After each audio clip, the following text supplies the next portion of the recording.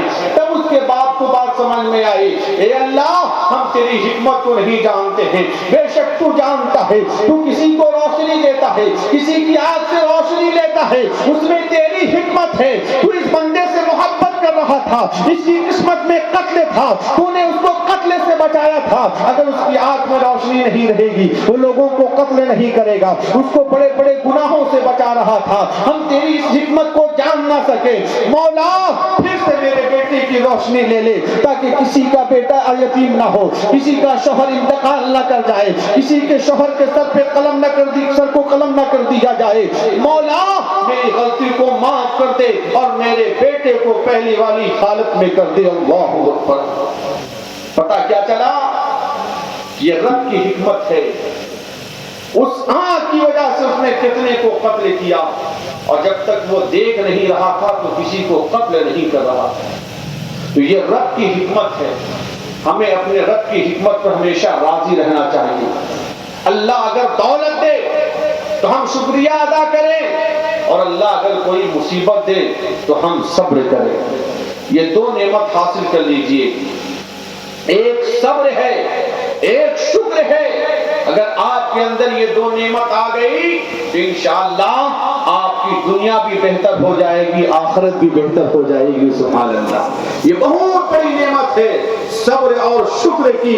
اور کربلا کے میدان میں صبر بھی نظر آ رہا تھا، شکر جیسی نعمت بھی نظر آ رہی تھی۔ سبحان اللہ، کہہ دیجئے سبحان اللہ۔ صبر بھی ہے اور شکر بھی ہے۔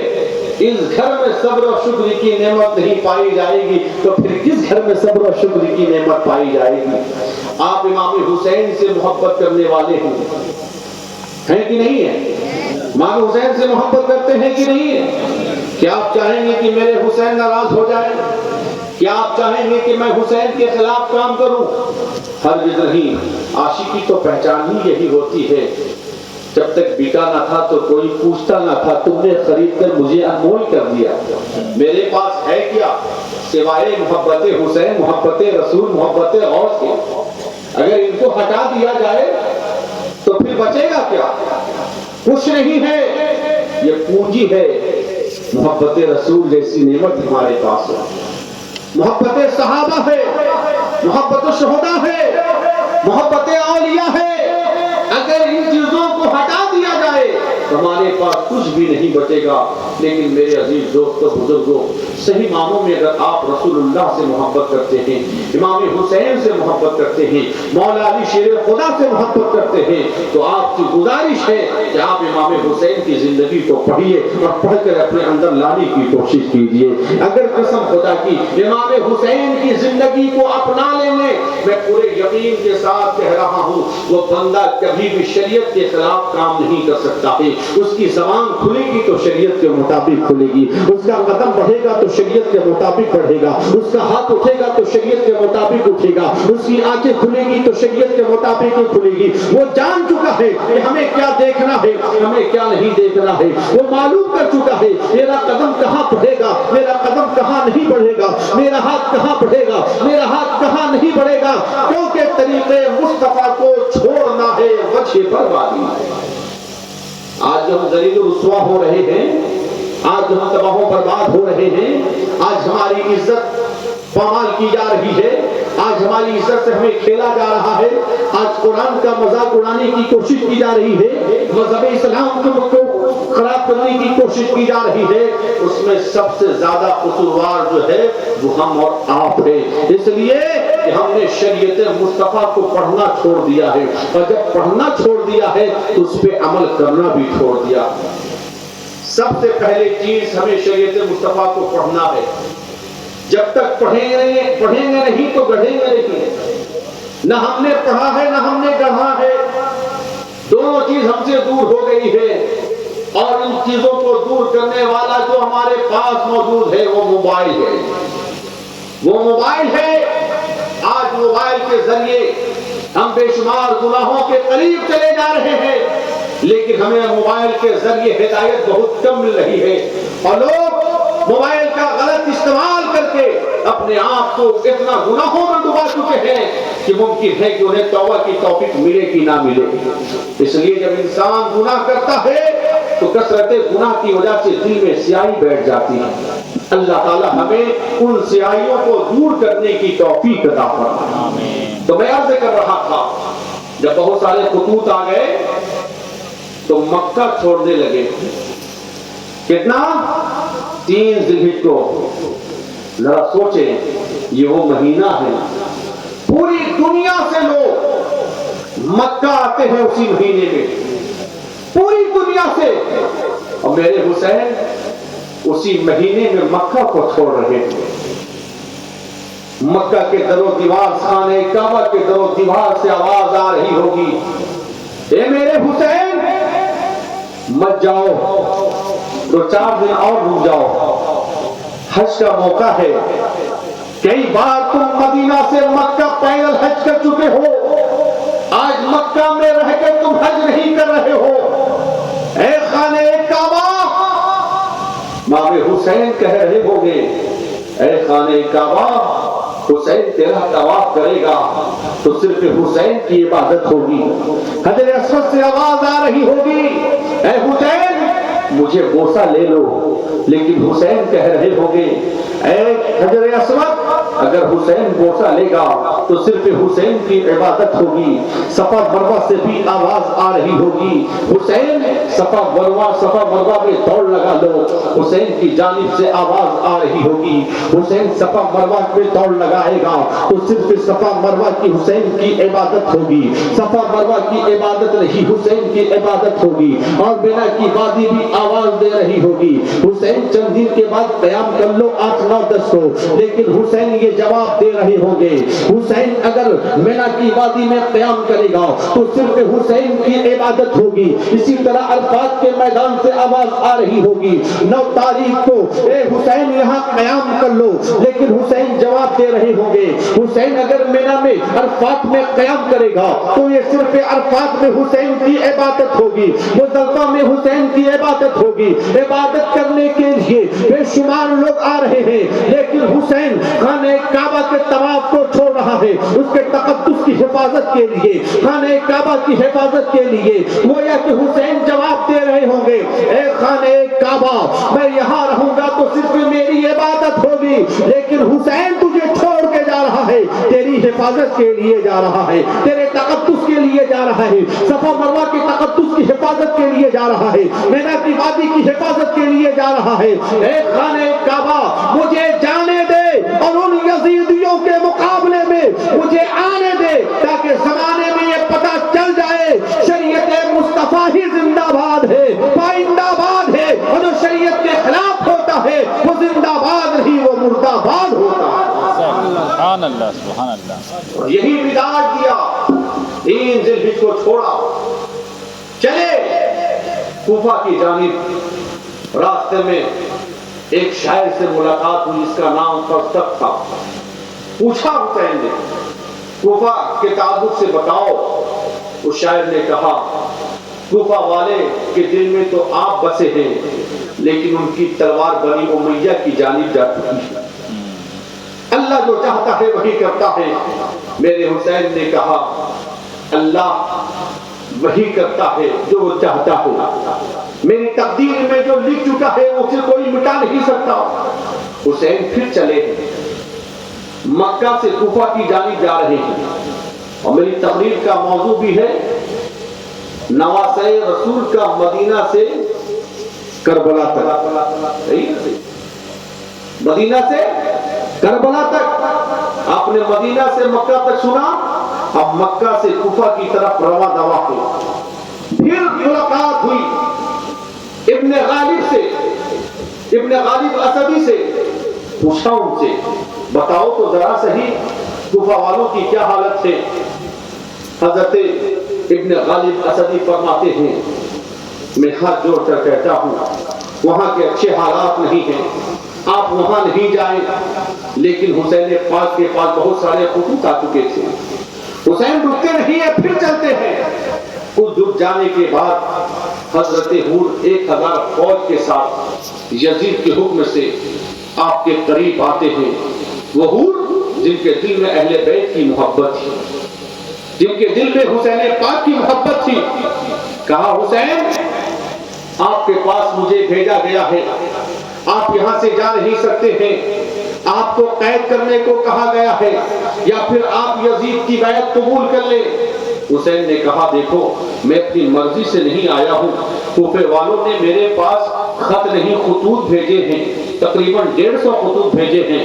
حضور نے کہا مجھے ان چیزوں کا کوئی علم نہیں ہے. میرے حسین نے سارا خط بھیج کر دیا. جب حضور نے خط کو پڑھا تو دیکھا واقعی اس میں مہر بھی ہے, سگنیچر بھی ہے, دستخط بھی ہے, لوگوں کی تحریر بھی ہے, اور ان سارے خطوط میں یہی ہے حسین آپ آ جائیں, میں یزید کی بیعت کرنا نہیں چاہتا ہوں, آپ کے ہاتھ میں ہاتھ دے کر خانہ دل کو روشن کرنا چاہتا ہوں. میرے حسین نے کہا میں اپنی مرضی سے نہیں آیا ہوں, میں لڑنے کی غرض سے بھی نہیں آیا ہوں. دیکھو دیکھو میرے ساتھ بچے بھی ہیں, میرے ساتھ خاتون بھی ہیں, میرے ساتھ بچیاں بھی ہیں, میرے ساتھ بیمار بھی ہیں. جو انسان لڑنے کے لیے قدم بڑھاتا ہے اپنے ساتھ بچے کو نہیں لے کے جاتا ہے, اپنے ساتھ عورتوں کو نہیں لے کے جاتا ہے, اپنے ساتھ بیماروں کو نہیں لے کے جاتا ہے. حور کو بات سمجھ میں آ گئی, اچھا یہ بات ہے. پھر حور شفقت کے ساتھ پیش آنے لگا. حور نے امام حسین کے ساتھ نماز بھی ادا کی. لیکن جب ابن زیاد کو معلوم ہوا اس نے پھر دوسرے قاصد کو بھیجا اور کہا کہ حسین کو وہیں پہ رہنے دو, نہ حسین کو جانے دو, نہ حسین کو آگے بڑھنے دو, نہ حسین کو کوفے میں آنے دو. جہاں پہ حسین ہے وہیں پہ قید کر کے رکھو اور اس سے کہو کہ یزید کی بیعت کر لے. جب یہ بات حسین پاک سے کہی گئی ہے, حسین نے کہا کہ وہ مدینہ جہاں بچپنا گزرا, وہ مدینہ جہاں جوانی گزری, وہ مدینہ جہاں نمازیں ادا کی, وہ مدینہ جہاں مصطفیٰ جان رحمت کی گود میں رہا, وہ مدینہ جہاں منبر پہ کھڑا ہو کے رہا, وہ مدینہ جہاں اللہ کے حبیب نے اپنے خطبے کو روک دیا, وہ مدینہ جہاں اللہ کے حبیب نے اپنے سجدے کو طول دے دیا. حسین اگر چاہتا یزید کی بیعت کرنے کے لیے تو پھر اس مقدس شہر کو نہیں چھوڑتا, اس مقدس زمین کو نہیں چھوڑتا. ارے سن لو, ایسا اگر یزید کی بیعت قبول کرنی ہوتی تو حسین مدینہ میں قبول کر لیتا. حسین کے قدموں کے سامنے دولت رکھی جاتی, یزید اونچے عہدے پہ فائز کر دیتا. میرا حسین ہے, حسین ہے, اس کے دل میں کسی اور کی محبت نہیں ہے, اللہ اس کے رسول کی محبت ہے. اس کے جسم میں کسی اور کا خون نہیں ہے, حضرت مولا علی شیر خدا کا خون ہے, اور اس خون میں کسی اور کا دودھ شامل نہیں ہے, خاتون جنت کا دودھ شامل ہے. حسین نے جو مدینہ میں کہا تھا وہ آج یہاں بھی کہہ رہا ہے, چاہے حسین کی زندگی باقی رہے یا حسین کی زندگی باقی نہ رہے, حسین کبھی گنہگار کے قریب نہیں جا سکتا ہے. حسین تو شریعت والوں کے قریب رہنا چاہتا ہے, اسی میں اپنی زندگی گزارنا چاہتا ہے. نعرے تکبیر, نعرے رسالت, مسلک اعلی حضرت زندہ باد, تاجدار کربلا کانفرنس زندہ باد. حسین غیروں کے قریب نہیں جانا چاہتا ہے. اور میں نے کہا تھا یہ شعر, طریقے مصطفیٰ کو چھوڑنا ہے وجہ بربادی. اس کو یاد کر لیجیے آپ لوگ, طریقے مصطفیٰ کو چھوڑنا ہے وجہ بربادی. اسی سے قوم دنیا میں ہوئی بے اقتدار اپنی. تو پھر ہمیں کیا کرنا ہے؟ ہمیں کرنی ہے شہنشاہ بطحا کی رضا جوئی. ہمیں کرنی ہے شہنشاہ بطحا کی رضا جوئی. وہ اپنے ہو گئے تو رحمت پروردگار اپنی سبحان اللہ. نہ حضرت حسین چاہتے تو یزید کی بیعت کر لیتے نا, لیکن حسین نے یہ نہیں چاہا. اگر حسین یہ کر لیتے تو پھر انصاف مٹ چکا تھا. اگر حسین یزید کی بیعت کر لیتے تو پھر لوگ دولت کی طرف مائل ہو جاتے، دلیل بن جاتی۔ حسین نے تو مال کے لیے شریعت کو پیچھے کر دیا، حسین نے تو سلطنت کے لیے ایمان کو پیچھے کر دیا، حسین نے تو دولت اور سلطنت اور مال و زر کے لیے اپنے دین کو فروخت کر دیا۔ جو کوئی اور ہوتا تو فروخت کر لیتا۔ ایران کی حکومت کے لیے صحابی رسول کا ایک بیٹا سعد نے حسین کے خلاف مخالفت کی اور جنگ کی۔ یہ حسین تھے جن کی گود میں حضرت علی اکبر پلے ہیں اور جو خود گود میں مولا علی کے بڑھے ہیں، سبحان اللہ۔ انہوں نے کہہ دیا کچھ بھی ہو جائے شریعت کے خلاف ہم قدم نہیں بڑھا سکتے ہیں۔ اللہ کے حبیب نے ہمیں دعائیں دی ہے اور ہمیں باخبر کر دیا ہے میرا حسین فلاں جگہ شہید ہوگا اور میں شہید ہونے سے ڈرتا نہیں ہوں، اور جو اللہ کی بارگاہ میں جتنا مقبول ہوگا اللہ کی بارگاہ میں اس کا مقام و مرتبہ بہت بلند و بالا ہوگا، اور اس سے اتنی ہی بڑی آزمائش ہوگی، چاہے دین کے اعتبار سے ہو چاہے مال کے اعتبار سے ہو۔ اس لیے کہ لوگ آسان سمجھتے ہیں مسلمان ہونا اتنا آسان نہیں ہے، بلکہ اس کے لیے قربانی پیش کرنے کی ضرورت ہے۔ اے دنیا کے مسلمانوں، ذرا میں پوچھنا چاہتا ہوں، میرے حسین نے گھر چھوڑ کر قربانی پیش کی، مکہ چھوڑ کر قربانی پیش کی، خانہ کعبہ کے طواف چھوڑ کر قربانی پیش کی، مینا کی وادی کو ترک کر کے قربانی پیش کی، صفا مروہ کو چھوڑ کر قربانی پیش کی۔ میں اس مجلس میں بیٹھنے والے تمام نوجوان بڑے چھوٹوں سے پوچھنا چاہتا ہوں، جس کی مجلس میں بیٹھے ہو، آپ نے اتنی ساری قربانیاں پیش کی، کیا آپ نماز کے لیے وقت کی قربانی پیش نہیں کر سکتے ہیں؟ کیا آپ اپنی دکان کو نماز کے لیے روک نہیں سکتے ہیں؟ کیا آپ بجلی کے لیے اپنی دکان کو بند نہیں کر سکتے ہیں؟ اگر حسینی ہے تو یہ مزاج لے، میرے حسین نے وقت کی بھی قربانی دی ہے، مال کی بھی قربانی دی ہے، میرے حسین نے جان کی بھی قربانی دی ہے، خاندان کی بھی قربانی دی ہے۔ اللہ ہمیں جان کی قربانی نہیں مانگ رہا ہے، مال کی قربانی نہیں مانگ رہا ہے۔ ہاں اگر مال کی ضرورت بھی پڑے گی، اللہ ہمیں وہ جذبہ و شوق عطا فرمائے کہ خدا کی بارگاہ میں مال کی قربانی بھی پیش کریں گے، اولاد کی قربانی بھی پیش کریں گے، لیکن ابھی وقت کی قربانی ہے۔ اگر آپ حسین پاک سے محبت کرتے ہیں اور آپ حسین پاک کی زندگی سے سبق لے رہے ہیں تو آپ اپنے ذہن کو بنا لیں، انشاءاللہ آج کے بعد ہماری کوئی بھی نماز قضا نہیں ہوگی، اور جو نماز قضا ہو چکی ہے اب ادا کے پیمانے پہ ہوگی۔ اب اسے قضا کو ادا کرنے کی کوشش کروں گا، نماز کی پابندی کروں گا، چہرے پہ داڑھی سجاؤں گا، سنت مصطفیٰ کے مطابق اپنی زندگی گزاروں گا، اور حسین کے غلاموں میں اپنا نام بھی لکھوا لوں گا۔ بولیے انشاءاللہ، دعا کیجیے اللہ ہماری زندگی کو شریعت کے مطابق کر دے، ورنہ اس زندگی کی حقیقت کیا ہے؟ آج نہ کل تو مرنا ہی ہے، لیکن وہ موت بڑی اچھی موت ہے جس موت سے پہلے نماز کی خوشبو ہو پیشانی، جس موت سے پہلے قرآن کی تلاوت کی بو ہو سینے میں، جس موت سے پہلے اللہ اس کے رسول کی محبت آ جائے، شریعت کی پابندی آ جائے، پھر وہ جو انتقال کرے گا فرشتے دیکھ کر رشک کریں گے، سبحان اللہ، آواز آئے گی، اے میرے بندے نے سچ کہا، اسے جنتی بچھونا دو، سبحان اللہ، اسے جنتی لباس پہناؤ، اس کے لیے جنت کی کھڑکی کھول دو۔